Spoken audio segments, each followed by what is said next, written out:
Hello everyone, in this video, I will be showing you how to buy Robux with Cash App. So this is a very easy and quick tutorial. All you have to do is to go to your Roblox account, make sure that you have logged in your account here, and then all you have to do is to go to Robux icon here.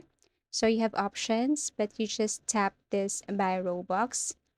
And here you can see the prices of Robux.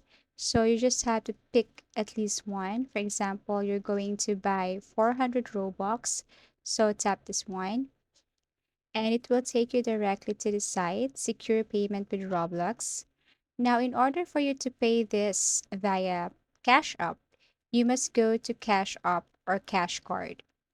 So you just have to open link tab and then go to this Cash App or Cash Card.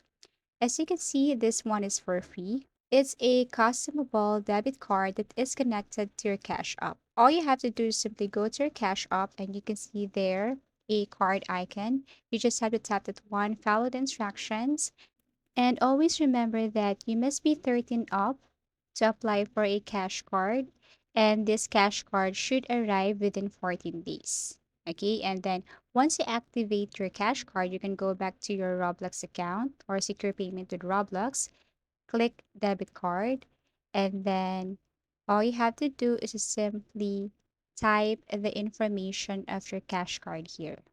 Okay, and then once done, all you have to do is to click pay now. So if you found this video helpful, give it a thumbs up. Subscribe for more video tips and video tutorials.